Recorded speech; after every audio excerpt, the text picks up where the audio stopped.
Terminou nesta terça a tomada de depoimentos da primeira turma do Supremo Tribunal Federal, que investiga uma possível tentativa de golpe de Estado.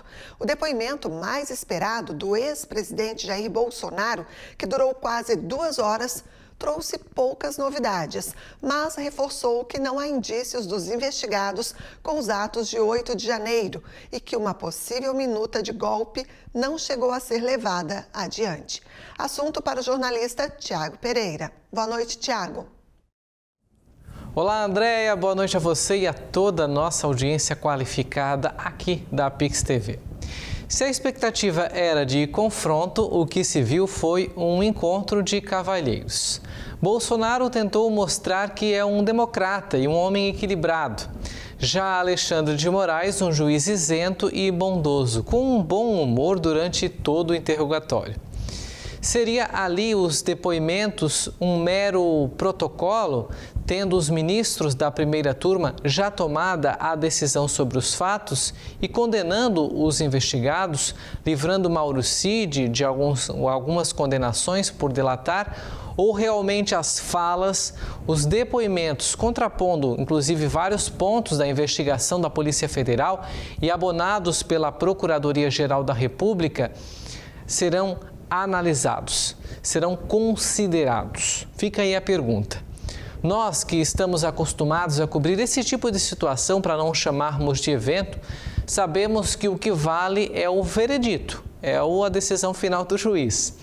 No STF, agora televisionado, como a gente acostumou dos últimos anos para cá, são longas e longas leituras recitando as narrativas já faladas outrora, muitas defendendo as próprias interpretações e ao final dão o voto e de nada adianta sorrisos ou gestos frente às decisões, muitas vezes sem volta. Afinal, a gente está falando de um julgamento na última instância da justiça brasileira. No geral, o que se tentou, mas não se conseguiu, foram provas contundentes das investigações, apontando que os investigados teriam participação ou incentivado os atos de 8 de janeiro, que culminou na invasão e destruição de prédios dos três poderes, um ato criminoso, condenável. O que pesa é um documento chamado de Minuta do Golpe, que Bolsonaro admitiu ter mostrado ao então comandante do Exército, o general Freire Gomes, mas negou que ele tenha ameaçado prendê-lo, como afirmou o ex-ajudante de ordens de Bolsonaro, Mauro Cid, delator no processo. E aqui eu abro um pequeno parêntese. E agora?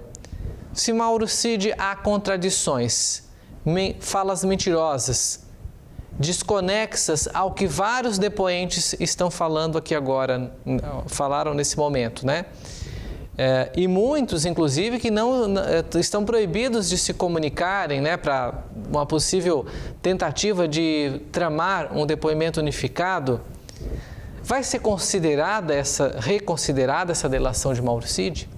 Fica a pergunta, e certamente as defesas vão usar dessa tese.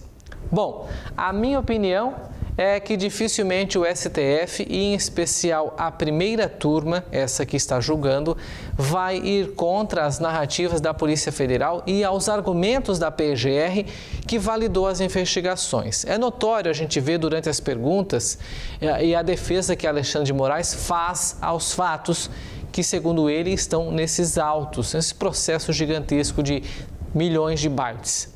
Se fosse submetido a plenário, ao voto de todos os 11 ministros, aí sim nós poderíamos ter um cenário diferente.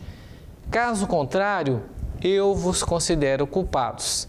É o que nós devemos ouvir ou esperar dessa primeira turma do Supremo Tribunal Federal.